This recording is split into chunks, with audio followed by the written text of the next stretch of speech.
지난해 내 일본 무역 적자가 다시 200억 달러를 넘어섰다고 한다. 지난 1월 3일 산업통상자원부의 발표에 따르면 2020년 대일본 무역 수지는 208억 4천만 달러 적자로 전년 191억 6천만 달러 대비 적자 폭규모가 상승하였다.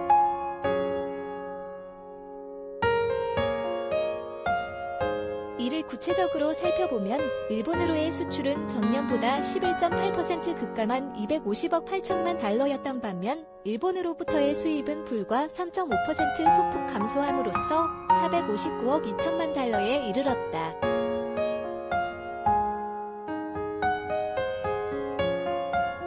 국내 언론은 일본산 불매 운동 약화와 코로나19 여파에 따른 국내 기업의 주력 품목 수출 부진이 무역 적자 확대의 주요 이유라고 보도하고 있다. 사실 대일본 무역 역조 현상은 1965년 한일 국교 수립 이후 한 해도 거르지 않고 줄곧 지속적으로 발생했던 구조적인 문제인 바 그 원인에 대한 한국 정부와 일본 측의 주장부터 살펴보고자 한다.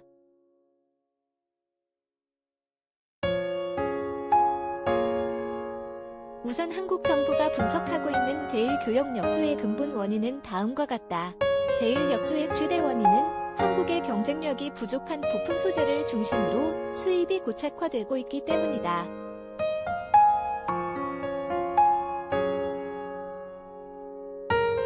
즉, 우리나라의 수출 수요가 증가하면 주력 수출 산업의 부품 소재를 중심으로 대일 수입이 증가한다. 일본은 중견기업과 중소기업 중심의 소재산업 및 제조업 기반 산업이 고루 발전한 완결형 산업구조를 가지고 있는데 반해 한국은 대기업의 기술 종속적인 중소기업이 대다수이고 글로벌 경쟁력이 있는 고유기술을 확보하고 있는 중소기업은 미약한 상황이다.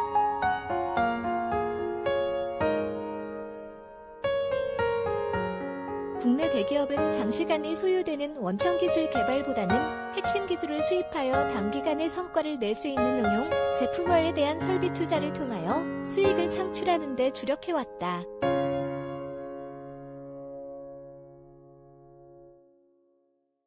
일본은 까다로운 기술 표준 등 비관세 장벽을 세움으로써 한국 및 해외로부터의 수입을 제한하고 있다. 이에 대해 일본 측이 주장하고 있는 무역 불균형의 원인은 아래와 같다.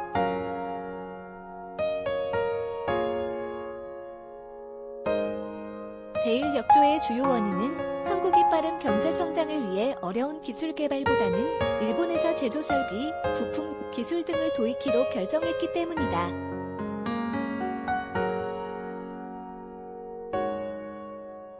즉, 일본으로부터의 수입은 국산화에 필요한 기업의 시간과 노력을 절약할 수 있게 해주고 일본의 성과를 활용할 수 있게 하므로 한국 경제의 이익이다.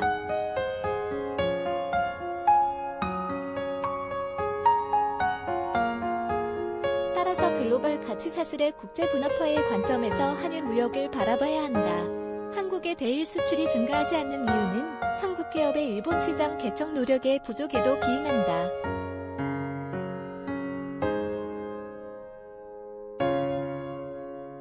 한국과 일본의 주장에 모두 일리가 있는 만큼 양국의 견해를 바탕으로 다음과 같은 제안을 하고자 한다.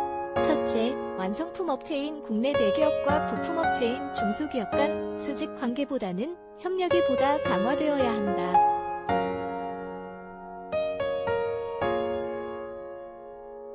둘째, 정부는 대일본 수출 유망 상품을 발굴하고 수입 대체를 유발하는 연구개발에 대한 체계적이고 적극적인 지원을 지속해야 한다.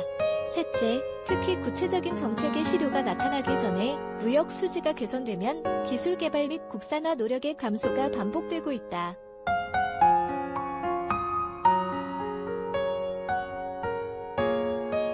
이를 탈피하여 연구개발은 장기적인 관점에서 꾸준히 추진되어야 한다.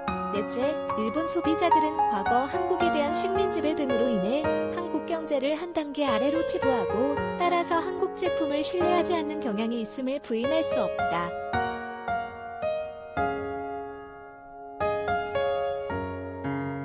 그럼에도 불구하고 한국 기업이 일본 시장 개척을 등한시하면 무역 불균형을 절대 해소할 수 없음을 자각해야 한다. 다섯째, 국내 많은 수출 기업이 일본산 핵심 부품 수입에 의존하고 있는 바, 일본과의 자유무역 협정 체결은 자칫 무역 역조를 심화시킬 수 있다. 동일한 관점에서적 참여로 인해 대일 무역 적자가 더욱 커지지 않을지 우려스럽다.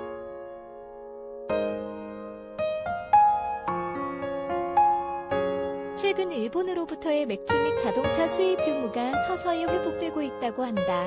한일 간 무역 불균형 해소의 1차적인 책임은 기업과 정부에 있지만 소비자, 국민 역시 이의 개선을 위한 노력에 동참해야 함은 지극히 당연하다.